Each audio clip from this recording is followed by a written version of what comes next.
Aleluia. Boa noite, gente. Aleluia. Já vai abrindo aí comigo 1 Coríntios, capítulo 16. E a gente vai continuar a nossa série. Meu Deus, que espírito maravilhoso. Só o teu espírito mesmo, Jesus.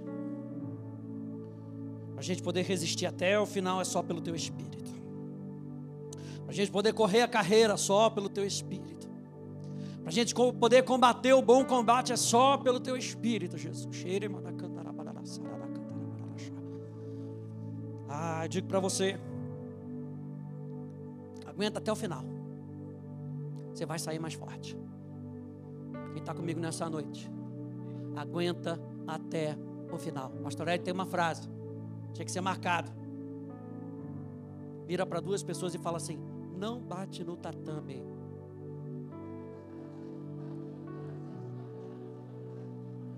Não bate no tatame. Nós não somos daqueles que retrocedem, nós não somos daqueles que desistem. 1 Coríntios, capítulo 16. Você lembra que o apóstolo Paulo está falando aqui com o povo de Corinto?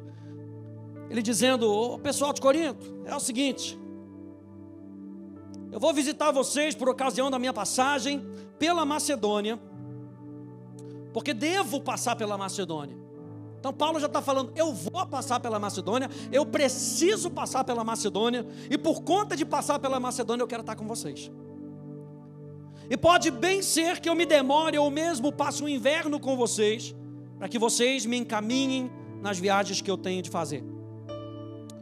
Porque não quero agora ver vocês apenas de passagem, pois espero permanecer algum tempo com vocês, se o Senhor assim o permitir. Mas ficarei em Éfeso até o Pentecostes, porque uma porta grande e oportuna, e a gente viu isso nas semanas passadas, uma porta grande e oportuna. E nós estamos falando dessa palavra oportuno, energeo. E energeo significa uma porta poderosa, algo poderoso, algo para a gente fazer, pelo poder do Espírito Santo. O que Jesus está comissionando a gente a fazer, no ano de 2024, não vai ser na nossa própria força, não vai ser na nossa própria habilidade, não vai ser por causa da razão e da filosofia que nós temos, mas vai ser pelo poder do Espírito Santo. Se prepara para o Espírito Santo agir na sua vida e através de você em 2024. Se prepara, a gente falou semana passada, se prepara.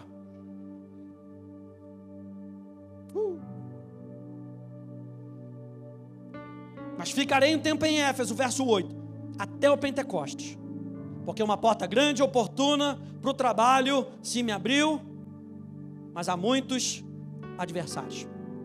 E a gente viu que de fato, quando as oportunidades do reino se levantam, muita oposição também se levanta.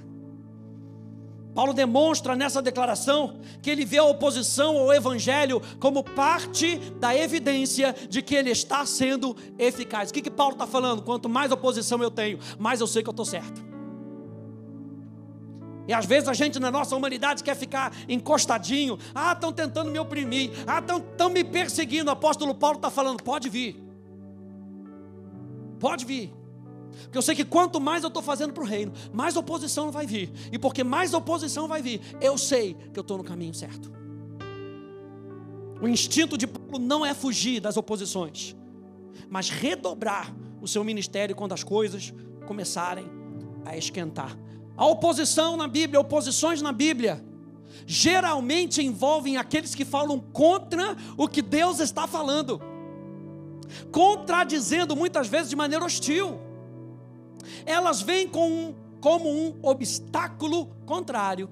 Oposições são obstáculos contrários ao interesse e ao propósito divino, preste atenção, para nos limitar, nos parar de avançar naquilo o que sabemos que devemos fazer para Deus. Para que as oposições se levantam? Para limitar a gente, para paralisar a gente. Mas não se surpreenda, gente. Você está com Jesus? Quem está com Jesus aí? Não se surpreenda, as oposições vão vir. Abra lá comigo em Mateus capítulo 5. Pastor, pensei que a palavra ia ser melhor, aleluia. É boa essa palavra. Mateus capítulo 5, verso 11. e verso 12. Você lembra? Início do Sermão da Montanha. Jesus falando sobre as bem-aventuranças. E como é que Jesus vai terminar as bem-aventuranças? Verso 11. Bem-aventurados são vocês, quando por minha causa os insultarem e os perseguirem, e mentindo disserem todo mal contra vocês. Alegrem-se. Quem está alegre nessa noite? Aleluia. Pastor, a gente vai passando pela prova dando glória a Deus, como diz a canção. Aleluia. A bem-aventurança de Jesus diz: alegrem-se e exultem, porque é grande a sua recompensa nos céus, pois assim perseguiram os profetas que viveram antes de vocês. Essa semana eu estava aqui, geralmente eu venho aqui no sábado, a menina faz a limpeza, e eu falei, cara, vou fazer uma série. Como eu gosto de fazer série, aleluia. Vou fazer mais uma série. Fiz uma série em áudio, vai estar disponível hoje a partir das 9 horas, aleluia. Depois você pode entrar lá no meu blog. É uma série paralela a essa. É dever de casa para você. E fala sobre o quê? Sobre as oposições de Jesus. Por que as pessoas se levantaram contra Jesus? E nessa série eu falo sobre os ensinamentos de Jesus, eu falo sobre as ações de Jesus que eram contra o reino das trevas. Eu chamei essa série de "E os seus não receberam".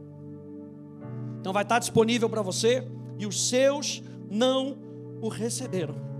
A Bíblia fala em João que ele veio para os seus, e os seus não receberam. Então vai estar disponível para você mais tarde. 2 Timóteo capítulo 3, vai lá para frente comigo. 2 Timóteo capítulo 3, verso 10. E a gente ainda está falando, gente, não se surpreenda com as perseguições. Não se surpreenda com os insultos. Não se surpreenda com as mentiras. 2 Timóteo capítulo 3, no verso 10 até o verso 13, diz assim: Paulo falando a Timóteo: mas você tem seguido de perto o meu ensino, a minha conduta, o meu propósito, a minha fé, a minha paciência, o meu amor, a minha perseverança. Verso 11: as minhas perseguições e os meus sofrimentos, os quais tive que enfrentar em Antioquia, Icônio e Listra. Quantas perseguições sofri, porém o Senhor me livrou de todas elas. Meu Deus, vou dar uma de pastor Hélio aqui, acho que eu vou rodar, aleluia. Quantas perseguições eu sofri, mas o Senhor me livrou de todas elas. Na verdade, todos os que querem viver piedosamente em Cristo Jesus, promessa feita pelo apóstolo Paulo para mim e para você: quem quer viver em Cristo vai ser perseguido. Mas os perversos e impostores irão de mal a pior, enganando e sendo enganados. 1 Pedro aqui na tela, capítulo 4, na NVI, diz: amados, não se surpreendam com o fogo que surge entre vocês para os provar, como se algo estranho lhes estivesse acontecendo, mas alegrem-se. Mais uma vez o apóstolo Paulo falou: alegrem-se à medida que participam dos sofrimentos de Cristo, para que também, quando a sua glória for revelada, vocês exultem com grande alegria. Se vocês são insultados por causa do nome de Cristo, felizes são vocês, pois o Espírito da glória, o Espírito de Deus, repousa sobre vocês. E a gente está nesse paralelo falando aqui acerca do apóstolo Paulo, mas a gente está fazendo um paralelo com quem? Com Neemias. Então abra lá comigo em Neemias capítulo 2. Neemias capítulo 2. E a gente viu na semana passada como Neemias se preparou para aquilo que Deus estava colocando no coração dele. Ele teve uma visão, ele se planejou, ele orou, ele buscou a Deus. Mas olha só, teve um versículo que eu pulei aqui de maneira proposital para a gente usar ele hoje. Neemias capítulo 2, verso 17 até o verso 19. Neemias falando para os líderes que o ajudariam a reconstruir as muralhas, ele diz: então eu lhes disse, vocês estão vendo a miséria em que nós estamos? E veja que Neemias não aponta para Jerusalém, ele aponta para nós. Vocês estão vendo a miséria em que nós estamos? Jerusalém em ruínas e os seus portões destruídos pelo fogo. Venham, vamos reconstruir as muralhas de Jerusalém para nos livrarmos dessa vergonha. E lhes declarei como a mão bondosa do meu Deus havia estado sobre mim e também as palavras que o rei me havia falado. Então disseram: vamos nos preparar e começar a construção. Então se prepararam para fazer a boa obra. Meu Deus, que maravilha, que espírito alegre. Eles começaram e se prepararam para fazer a boa obra. Verso 19. Ai, pastor, estava tão bom. Porém, quando Sambalate, o horonita, Tobias, o servo amonita e um árabe chamado Gesem souberam disso, zombaram de nós e nos desprezaram, dizendo: o que é isso que vocês estão fazendo? Querem se rebelar contra o rei? Título da minha mensagem de hoje: 3 níveis de oposição. Eu quero falar um pouquinho sobre esses 3 inimigos que se apresentaram a Neemias, porque esses 3 homens, esses 3 elementos, como diríamos no Rio de Janeiro, que se levantaram contra Neemias, tentaram paralisar a obra que Neemias tinha, atrapalhar a obra. Esses 3 homens eram adversários, oposição, inimigos de Neemias e da visão de tarefa e de restauração. Esses 3 homens, Sambalate, Tobias e Gesem, eles significam o próprio Satanás, a mente carnal e o sistema do mundo. E é isso que a gente vai ver hoje. 3 níveis de oposição: Satanás, a mente carnal e o mundo. E o que esses homens fizeram? Esses homens, diz aqui no verso 10, Neemias capítulo 2, verso 10, que eles ficaram desagradados daquilo que eles estavam ouvindo. Neemias está vindo para reconstruir. A Bíblia diz que houve um desagrado. A primeira coisa, parece que essa palavra desagrado, parece que eles ficaram chateados. Mas no hebraico, essa palavra significa ser mal, querer fazer o mal. Quando o inferno fica desagradado de nós, ele não está querendo jogar no seu time, ele está querendo o seu mal. Ele está querendo machucar, ele está querendo ferir, ele está querendo enganar. A Bíblia diz que esses homens riram, debocharam, manifestaram ira e indignação, lutaram contra eles, usaram de sutileza, usaram de mentiras. E esses inimigos, gente, olha só que interessante, não se importavam nada enquanto Jerusalém fosse fraca e vulnerável. Enquanto Jerusalém fosse fraca e vulnerável, eles estavam de boa, sem problema, tá? Agora, quando Jerusalém começou a se reerguer, eu acho que você já está pegando. Aí eles começaram a tremer. Quando eu e você começamos a alicerçar a nossa vida na palavra de Deus, o inferno treme. Eu vou falar isso, ou o que eu vou falar na frente. O inferno não tem medo de você citar versículo para ele. O inferno tem medo quando você se posiciona com base na palavra de Deus. Quando você se posiciona e você faz resistência, o inferno tem medo de você. O pastor Eli sempre fala que a sua foto, aleluia, a sua foto de procurado tem que estar nos registros do inferno. Não pode estar nos halls de amigos do inferno, não. Tem que estar de procurado. Você joga no time contrário do inferno. Quem diz amém é isso aí. Você não joga do time do inferno, você joga no time contrário. Então as oposições vão se levantar. Veja que as oposições, elas não vieram quando Neemias teve um desejo no coração. As oposições não vieram quando Neemias teve uma visão. As oposições nem mesmo vieram quando Neemias começou a orar. Elas não vieram quando Neemias começou a se planejar. As oposições vieram quando houve progresso em fazer alguma coisa. Então, gente, algumas pessoas temem trabalhar com o Senhor porque sabem que a oposição virá. De alguma forma eles pensam que a sua vida será melhor ou mais fácil se permanecerem em seu estado quietinho e medíocre diante de Deus. Sabe aquele da escolinha do professor Raimundo? Me deixa aqui no meu cantinho. Já me descobriu de novo. Às vezes a gente acha que ficar acomodadinho é o melhor para a nossa vida. Mas veja, é um triste engano acreditar que alguém pode ter uma vida melhor através de um compromisso tímido com Jesus Cristo. Tempos desafiadores virão para todos, mas quando seguimos e obedecemos a Deus com ousadia, estamos muito mais equipados para lidar com esses dias difíceis. Então, qual é o primeiro nível que a gente encontra? O primeiro nível é o nosso próprio opositor, Satanás.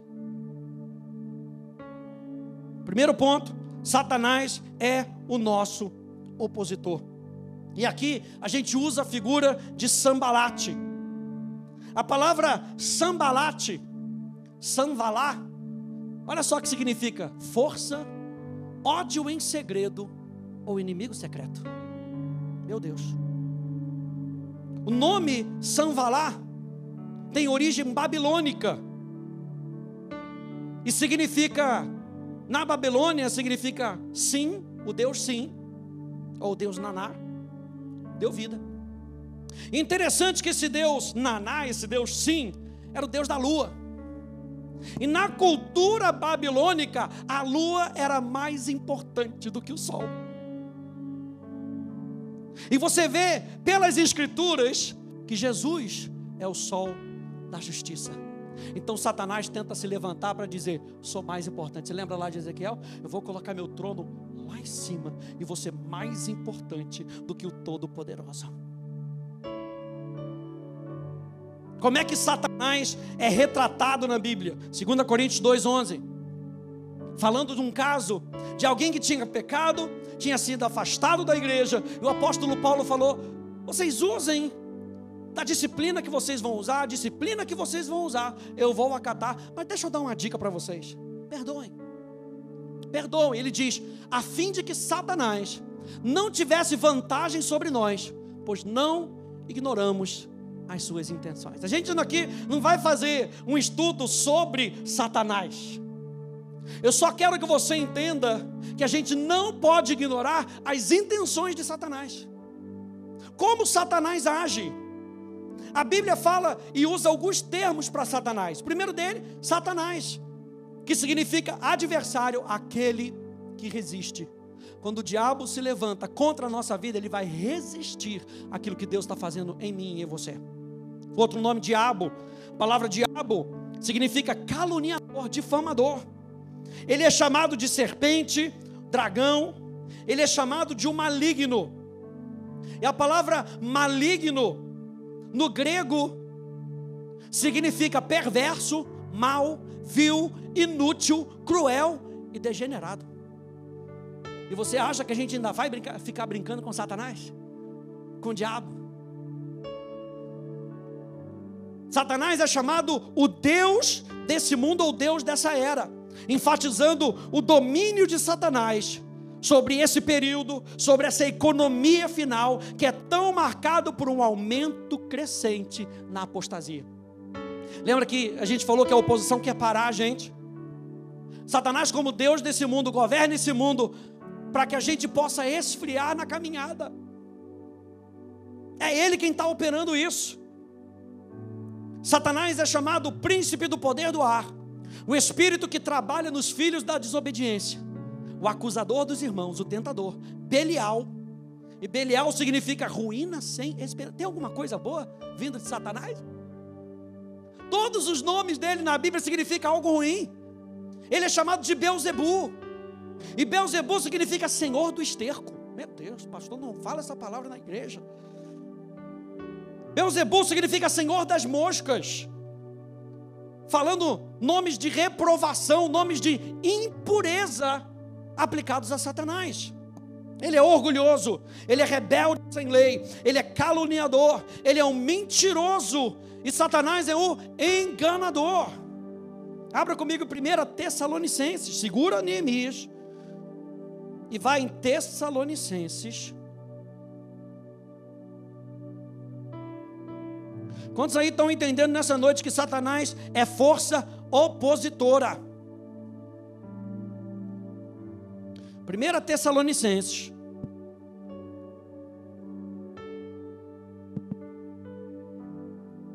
capítulo 2, verso 17.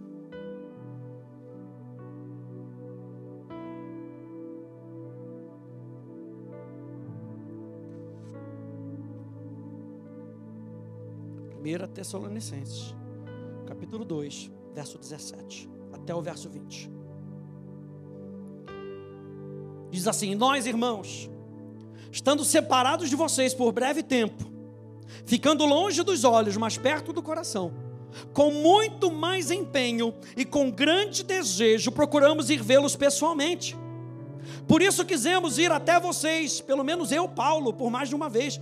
Porém Satanás nos barrou o caminho. Pois quem é a nossa esperança? Veja que Paulo não fica com medo de Satanás. Ele entende e ele pega que nós não ignoramos as suas intenções. Ele fala: Satanás nos barrou o caminho. Eu entendi que a gente queria fazer algo, mas existia uma resistência. Mas olha só no verso 19: pois quem é a nossa esperança, ou alegria, ou a coroa, em que nos gloriamos na presença do nosso Senhor Jesus na sua vinda? Não é verdade que são vocês?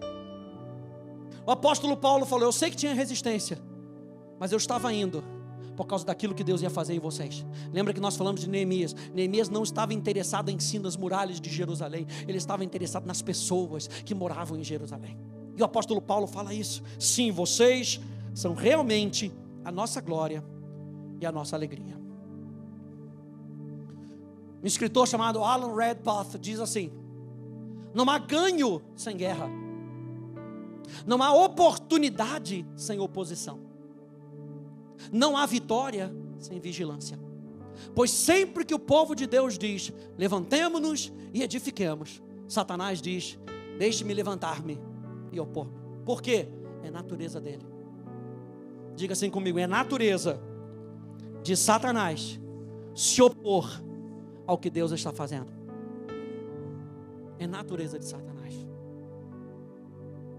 Segundo ponto, segunda oposição, segundo nível que a gente vê, o sistema que Satanás usa. Se Deus tem um sistema pelo qual Ele nos governa, e a gente já falou sobre isso, sobre o reino de Deus, Satanás também tem um sistema.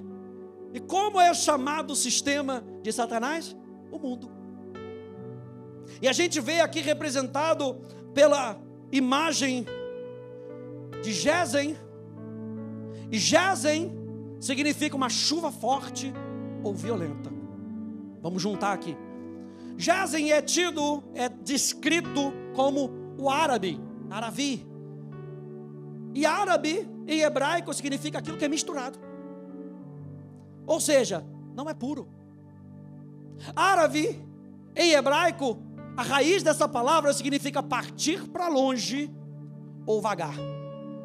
Então, se a gente está usando esse homem como uma analogia ao sistema do mundo, Gezen, como figura do mundo, nos mostra algo misturado, ou seja, que não é puro e que nos leva para longe. O mundo sempre vem de maneira forte e violenta contra os planos de Deus. Quem pegou isso nessa noite? O mundo não está de brincadeira com a gente. O sistema de Satanás vem de maneira forte e de maneira violenta para que a gente vagueie por esse mundo sem propósito. Veja, o sistema do mundo são princípios do reino das trevas, que valorizam os prazeres temporais, os prazeres transitórios, promovendo o que está em conformidade com os seus ideais, objetivos e métodos, distraindo-nos. Presta atenção, distraindo-nos. Eu estava hoje ouvindo uma mensagem e o pastor estava falando: eu sei que a gente ora pela igreja perseguida, mas a gente também tem que orar pela igreja distraída, porque tem muita gente dentro da igreja distraída com as coisas do mundo, distraída com o sistema do mundo. E Satanás vem para nos paralisar. Como é que ele faz? Ele nos distrai, distraindo-nos do amor e dos valores de Deus. Seus principais objetivos são enganar os seres humanos, separando-os de Deus e, em última análise, ajudar a destruí-los. Satanás não está de brincadeira nesse modo. E aliás, o espírito que governa o mundo, segundo o apóstolo João, se chama o espírito do anticristo. E anticristo significa aquele que resiste a Cristo. Eu disse para você que Satanás é aquele que faz resistência. O espírito do anticristo é aquele que resiste a Cristo. 1 João capítulo 5, verso 19 na NVI, diz: sabemos que somos de Deus e que o mundo todo está sob o poder do maligno. Já ouviu esse versículo? O mundo jaz no maligno. O mundo está sob o poder do maligno. Na Bíblia a mensagem diz: só o povo do mundo continua nas garras do maligno. E a Bíblia tem muito a falar sobre o mundo. É claro que quando a gente faz uma interpretação bíblica, e quando você chegar no segundo ano da escola bíblica, você vai fazer interpretação bíblica e você vai entender determinadas palavras. Veja que Jesus diz que Deus amou o mundo, mas Ele fala para eu e você não amarmos o mundo. Meu Deus, que confusão! Mesma palavra com significado diferente. Se eu falar para você a manga caiu na manga, o que isso quer dizer para você? Pastor, não quer dizer nada. Eu não gosto de manga. Mas você tem uma duplicidade de palavras ali que você tem que entender o contexto dela. A mesma coisa, que é a mesma palavra sendo usada, a palavra cosmos. Cosmos pode falar sobre as pessoas que habitam no mundo, quanto o sistema do mundo. Então Jesus, quando Ele fala sobre o sistema do mundo, Ele fala que o mundo não conhece a Deus, que as obras do mundo são más, que o mundo não pode receber o Espírito, que o mundo odiava Cristo. Jesus, com relação ao mundo, Ele diz: o meu reino não é desse mundo. Jesus em João capítulo 16 diz: eu venci o mundo. Eu venci o sistema que tenta paralisar as coisas de Deus. Eu venci aquele que tentava fazer resistência, Jesus diz. Além disso, o apóstolo Tiago diz que a amizade com o mundo é inimizade com Deus. Jesus não está falando que a amizade com pessoas é inimizade contra Deus. Ele está falando que a amizade com o sistema. E a gente não pode mais viver nesse sistema, no sistema do mundo, porque o sistema do mundo tenta nos afastar de Deus. E eu e você estamos no reino do Filho do seu amor. A palavra de Deus diz que eu e você fomos transportados do reino das trevas, do império das trevas, do império das trevas para o reino do Filho do seu amor. Você faz parte de um sistema diferente. Quem diz amém a isso? Você tem um Senhor diferente. A Bíblia fala que antigamente Satanás era o nosso dono, mas quando nós nos entregamos para Jesus, Jesus passou a ser o Senhor da nossa vida. E o terceiro nível de oposição, os instrumentos que ele usa. Número 1, Satanás é o nosso opositor. Número 2, Satanás tem um sistema pelo qual ele governa. E número 3, Satanás usa instrumentos. Satanás usa sua rede de demônios. Satanás usa incrédulos sob a sua influência, sobre o seu domínio. E pasmem, Satanás também usa cristãos carnais ou cristãos ignorantes, que é capaz de usar, como ele fez com Pedro. E aí que eu uso a figura de Tobias. Lembra que nós falamos de 3 opositores? Sambalate, Tobias e Gesem. Nós já falamos de Sambalate, que figura Satanás. Nós já falamos de Gesem, que significa o mundo. E nós vamos falar então de Tobias. E olha só que interessante. A gente achou, nossa, Sambalate significa um inimigo secreto. Gesem significa uma chuva forte. E está ali algo que é misturado. Mas Tobias significa Jeová, irmão. O que vai sair daí, pastor? Tobias significa Jeová, bom. O problema é a descrição que é feita de Tobias. Tobias é tido em Neemias capítulo 2, no verso 10, como servo de Sanbalate. O que nós falamos? Sanbalate é uma figura aqui de Satanás. Tobias, que declara que Jeová é bom, é servo de Sanbalate. E a Bíblia fala no capítulo 4, verso 3 de Neemias, que Tobias estava com Sanbalate. Qual é a figura aqui de Tobias? A figura é o crente carnal. A figura é o crente que não amadureceu, que é como uma criança espiritual que pode ser enganado. Você lembra de Efésios, capítulo 4? O apóstolo Paulo diz: não sejam como mais meninos, que vocês podem ser levados por qualquer vento de doutrina. A criança é enganada facilmente.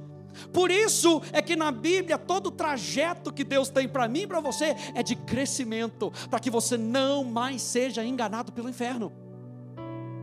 A carne, então, gente, fala de todo desejo, de afeição, de vontade e pensamentos que são contrários a Deus, sendo governados pela mentalidade não renovada da velha criatura e influenciados pela força do sistema do mundo. Ser guiado pela carne diz respeito a ser guiado por aquilo que a gente sente, sem a direção de Deus. Toda vez que nós somos guiados por aquilo que nós sentimos, e não por aquilo que Deus está dirigindo, nós estamos sendo guiados por esse desejo, por essa afeição, por essa vontade, por esse pensamento que não está sendo transformado. A mente carnal diz voluntariamente sim às inclinações egoístas e não à vontade de Deus. Sua obediência é mais aos seus apetites naturais do que às coisas de Deus. Ser um crente carnal é ser como uma criança birrenta, que quer tudo do seu jeito e não mostra nenhum indício de crescimento espiritual. É aí que a gente pega 1 Coríntios capítulo 3. Olha só esse texto, gente. A gente está falando sobre 3 níveis de oposição, aquilo que Deus está fazendo em nós e através de nós.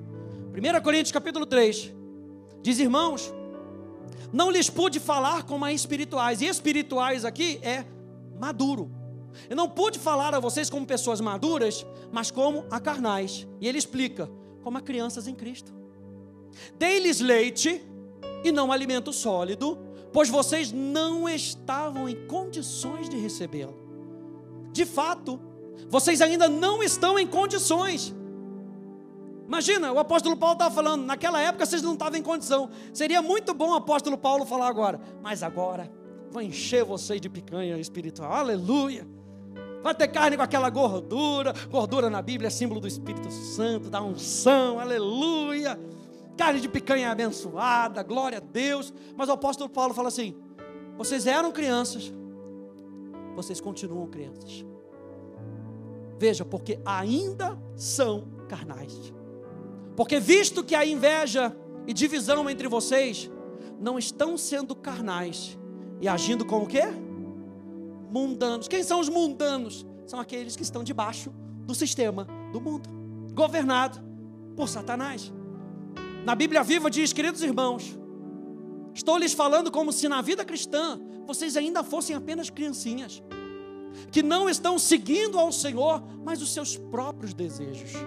Não posso falar-lhes como falaria cristãos fortes, cheios do Espírito. Vocês ainda são cristãos de primeira infância apenas, tipo Daniel, aleluia. Controlados pelos seus próprios desejos e não pelos de Deus. Quando vocês sentem inveja uns dos outros e se dividem em grupos que guerreiam entre si, isso não é prova de que vocês ainda são crianças que só querem fazer sua própria vontade? Meu Deus, forte isso, hein? A Bíblia amplificada em inglês, ele traz esse finalzinho, ele traz comportando-se. Como é que Paulo identificava se alguém era um cristão carnal ou espiritual? Você aprende isso na escola bíblica, pelo seu comportamento.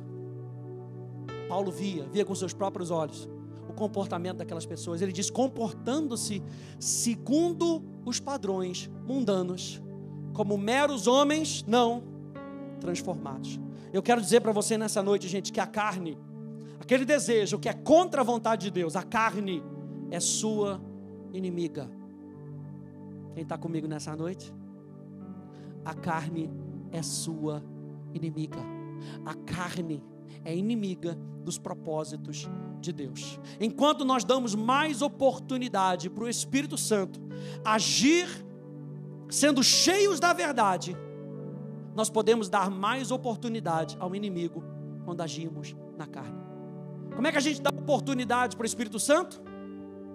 Sendo cheio da verdade. Como é que eu dou oportunidade para Satanás agir? Agindo pela carne. 3 oposições na nossa caminhada. E esse ano você pegou a palavra profética, aleluia. É ano para a gente pegar as oportunidades. É ano para a gente passar por essa porta. Mas Satanás vai se levantar. Não se surpreenda. O sistema do mundo vai tentar dominar a sua vida. A carne vai tentar se levantar de dentro de você. Mas a gente tem algumas estratégias. Eu quero deixar você com algumas estratégias contra o inimigo. Quando essas oposições se levantarem, o que eu e você precisamos fazer? Quando Satanás se levantar para resistir o trabalho que nós estamos fazendo, o que nós precisamos fazer? E aí a gente volta para Neemias. Volte lá comigo, Neemias, por favor. Neemias capítulo 2.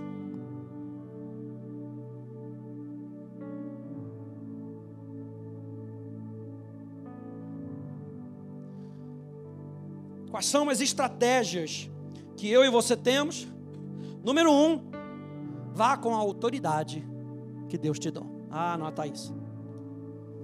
Se eu e você vamos fazer algo em nome do Senhor, é porque Ele nos deu autoridade. E olha só como é isso está retratado aqui em Neemias capítulo 2. Neemias capítulo 2, verso 7 até o verso 10. Você lembra que Neemias está ali agora conversando com o rei, antes de ser enviado. Neemias disse ao rei: se for do agrado do rei, que ele me dê, o que está escrito aí? Cartas. O que era essa carta? Diz assim: para os governadores da região do outro lado do Eufrates, para que me permitam passar e entrar em Judá. Sabe o que era essa carta? Carta de autoridade e de autorização para Neemias fazer o que ele tinha para fazer. Eu e você, quando somos enviados por Deus, eu e você temos cartas, a própria palavra de Deus, que nos dá autorização e autoridade. Quando o inferno tenta se levantar contra nós, olha só, Neemias capítulo 2, verso 8, e também uma carta para Asaf: guarda das florestas do rei, para que me dê madeira para as vigas dos portões da cidadela, do templo, para as muralhas da cidade, e para que a casa em que deverei me alojar. Ou seja, ele ainda tem carta e autoridade para ter todo o suprimento que ele precisa. Oh meu Deus! Ele não tem só autoridade para fazer, ele tem autoridade para receber o que ele precisa para fazer o que Deus pediu para ele fazer. Meu Deus, anota isso na sua Bíblia. E o rei me deu o que eu pedi, porque a mão bondosa do meu Deus estava sobre mim. Então fui aos governadores da região do outro lado do Eufrates e lhes entreguei as cartas do rei. Ora, o rei tinha enviado comigo oficiais do exército e cavaleiros. Quando você sai em missão, você sai protegido. O que Neemias leva consigo? A autorização. O que ele leva consigo? Permissão para ter suprimento, para ter provisão. E não só isso, ele sai com proteção. Sabe o que é isso? Tinha bope com ele, aleluia. Era literalmente a espada na caveira, não era faca, não era espada, aleluia. A espada no espírito, aleluia.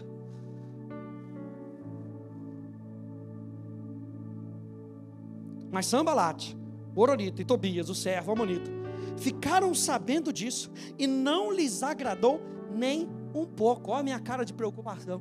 O inferno não está nem um pouco se agradando do que a gente está fazendo. Apesar da força do inimigo e da nossa relativa fraqueza, em Cristo, diga em Cristo, nós temos tudo o que precisamos para afastar os ataques do diabo. Em Cristo nós temos tudo. Acredita nessa palavra, gente. Em Cristo você tem tudo o que você precisa para ser mais do que vencedor. Em Cristo você tem tudo o que você precisa para prosseguir. Em Cristo, não na nossa própria força. Em Cristo você tem autoridade e autorização para seguir, para combater o bom combate, para guardar o fé, para chegar no fim da sua carreira em Cristo. Então não saia de perto de Cristo. Precisamos usar a autoridade que nós temos, por quem nós somos. Você sabe que você é filho de Deus? Você sabe que você é herdeiro das coisas celestiais? Você sabia que você está assentado em lugares celestiais, juntamente com Cristo? Que quando Ele morreu, você estava morrendo com Ele. Quando Ele foi ao inferno, você estava indo ao inferno com Ele. Quando Ele ascendeu aos céus e ressuscitou, você ressuscitou e ascendeu com Ele aos céus. A Bíblia fala que você e Cristo são um só Espírito. Aquele que se une ao Senhor é um só Espírito com Ele. Meu Deus. Precisamos usar então a autoridade daquilo que nós fomos comissionados a fazer. Olha só esses versos. 1 João capítulo 2, verso 12 e verso 14. Diz: filhinhos, escrevo a vocês porque os seus pecados são perdoados por causa do nome de Jesus. Tudo começa quando os nossos pecados são perdoados. A nossa vida começa quando a gente aceita o perdão de Jesus sobre a cruz. Ele diz: pais, eu vos escrevo porque conhecem, diga conhecer. Meu Deus. Conhecem aquele que existe desde o princípio. Jovens, escrevo a vocês porque vocês têm vencido o maligno. Filhinhos, escrevi a vocês porque conhecem o Pai. Pais, escrevi a vocês porque conhecem aquele que existe desde o princípio. Jovens, escrevi a vocês, aleluia, para mim, diga para mim, meu Deus, porque vocês são fortes. E a palavra de Deus, essa carta de autorização que você tem, permanece em vocês, e vocês já venceram o maligno. Meu Deus. É aí que Jesus nos deixa essa comissão. Jesus, aproximando-se, falou-lhes, dizendo: toda a autoridade me foi dada no céu e na terra. Portanto, vão e façam. Meu Deus. Eu e você temos uma comissão nesse ano de ir e fazer. A minha chamada para você hoje é: vamos sair do banco que está esquentadinho na igreja. Vamos ser enviados e vamos fazer. O Espírito Santo está nos chamando a fazer. Pastor, mas as oposições vão vir, sim. Mas você tem carta de autorização do rei. Você tem proteção. Você tem provisão para aquilo que Deus tem para você. Vão e façam. Lucas vai nos lembrar: eis que eu dei autoridade a vocês para pisar em cobras e escorpiões e sobre todo o poder do inimigo. Eu creio, e nada, absolutamente, lhes causará dano. Estou empolgado, aleluia. No entanto, alegrem-se com toda essa autoridade que você tem, com toda a autoridade sobre as trevas. Jesus conclui dizendo: alegrem-se, não porque os espíritos se submetem a vocês, e sim porque o nome de cada um de vocês está registrado no céu. Se alegrem, porque vocês são filhos perdoados, filhos amados, e o nome de vocês está tatuado nas mãos de Deus. Não foi assim que Jesus venceu no deserto, Mateus capítulo 4? Ele venceu como? Ele tinha as cartas no bolso, aleluia. Jesus vai só citando a palavra. Aí Satanás tenta enganar a Jesus, usando a palavra. Jesus fala: ei, isso aí eu conheço. Não é isso que está escrito, não. Como é que Jesus vence no deserto? Com a palavra de Deus. Número 2. Quais são as estratégias que eu e você temos? Use a autoridade. Número 2. Satanás fugirá se resistirmos a ele, confiando no Espírito Santo e nas verdades das Escrituras. E aí eu só quero lembrar a você, Tiago capítulo 4, verso 7, portanto, sujeitem-se a Deus. Olha só a progressão do versículo. Não é resistam ao diabo e corram para Deus. Não, é sujeitem-se a Deus. Dobre o seu joelho espiritual, dobre o seu coração, renda o seu coração a Deus. E quando você estiver com o seu coração rendido a Deus, a Bíblia fala que você nesse momento vai resistir ao diabo e ele fugir. Quantos aí acreditam na palavra de Deus? A Bíblia diz: e ele fugirá de vós. Tudo que a gente precisa fazer é aplicar resistência. E a gente fala que a nossa guerra espiritual não é ficar correndo atrás de capeta. Nossa guerra espiritual é uma guerra de resistência. Sabe o que o inferno quer? Eu falei para você que Efésios capítulo 2 vai nos lembrar que eu e você estamos assentados em lugares celestiais, lugar de autoridade, lugar de descanso. Sabe o que o inferno quer? Que você saia do seu descanso, que você saia do seu lugar de autoridade. Ele fica tentando enganar nas regiões mais baixas. Vem, sai daí se tu é macho. Sai daí, se você pode. Sai daí se você consegue. Estou vendo que tu não é macho o suficiente. Descansa. Você não precisa ficar lutando contra o diabo. Você só precisa resistir aos enganos do diabo. E a Bíblia diz que ele fugirá de você.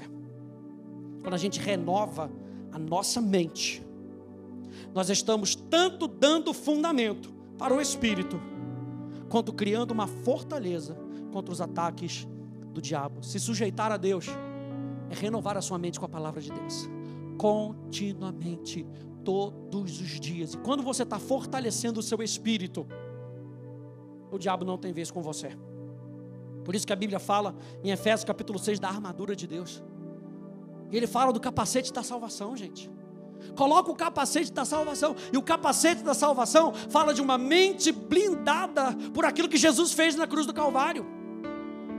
Capacete da salvação. A palavra salvação, sozo, significa que você é feito novamente, inteiro, íntegro. Você que estava à parte de Deus, agora você foi feito com Deus. O capacete da salvação te lembra quem é que está com você e o que Ele fez na cruz do Calvário por você. Ele fala da couraça da justiça, o que Jesus fez na cruz do Calvário, a obra de Jesus.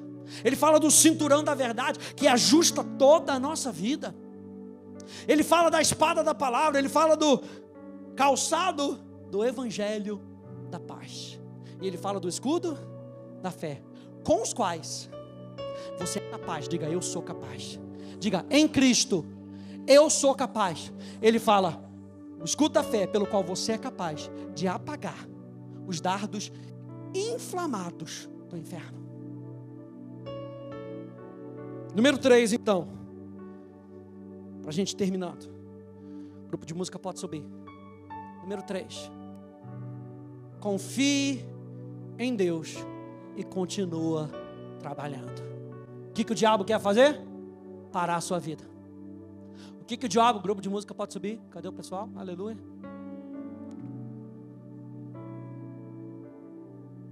Confie em Deus e continue trabalhando.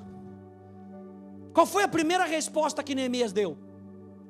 Se a gente for ver lá no capítulo 1, no capítulo 2, no capítulo 4, a primeira resposta que Neemias deu foi orar a Deus.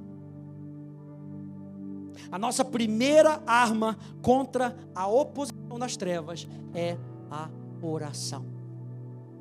Quem entendeu isso nessa noite? Nossa primeira arma contra o império das trevas é a oração. Oswald Chambers, ele tem essa frase, ele diz: temos tendência a usar a oração como último recurso, mas Deus quer que ela seja a nossa primeira linha de defesa. Oramos quando não há mais nada que possamos fazer, mas Deus quer que oremos antes de fazermos qualquer coisa. Qual foi a primeira coisa que Neemias fez? Ligar para o pastor, ligar para a irmã do círculo de oração. Aleluia. Tem gente que não sabe nem o que é isso, o círculo de oração. Só os pentecostais raiz, né? Stanley, você lembra? Círculo de oração. Aleluia. Pastor, ora por mim. Por que você não ora? Antigamente, na nossa igreja, de onde a gente vinha, aí tinha um negócio grandão assim, sabe? Parecia uma taça enorme, onde as pessoas botavam seus pedidos de oração. Eu acho legal, a gente tem que interceder pelos irmãos, a gente ora pelos irmãos, é prática bíblica, mas tem muita gente que usa isso como muleta. Então a pessoa, ao invés de orar, o que ela fazia? Ia lá, botava o pedido de oração e ia embora. E nós estamos aprendendo a amadurecer. É claro que você pode contar com o seu irmão, nós fazemos parte de um corpo, mas Jesus quer que você seja a solução para o seu irmão. Então Jesus está esperando com que a gente fale com ele em primeiro lugar. Não ore em segundo lugar, ore em primeiro lugar. 1 Pedro, capítulo 4, verso 19 na NVI, diz: por isso mesmo, aqueles que sofrem de acordo com a vontade de Deus, devem fazer o quê? Confiar as suas vidas ao seu fiel Criador e praticar o bem. Você pode virar mais uma vez para a pessoa que está do seu lado. Ô pastor, que chatura, hein? Aleluia. Estou treinando você como profeta e evangelista. Aleluia. Diga assim: continua trabalhando. Continua trabalhando. Continua trabalhando. 1 Pedro 4,19 na Bíblia a Mensagem diz: então, se vocês acham que a vida está difícil, porque estão fazendo o que Deus mandou, fiquem tranquilos. Confiem nele. Ele sabe e sempre saberá o que está fazendo.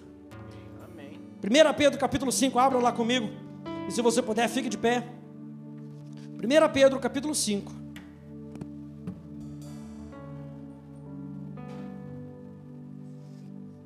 Meu Deus, está intenso, hein? Aleluia.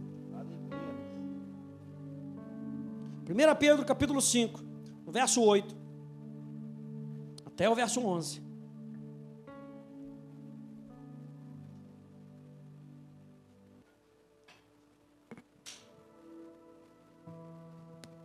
O apóstolo Pedro diz assim: sejam sóbrios.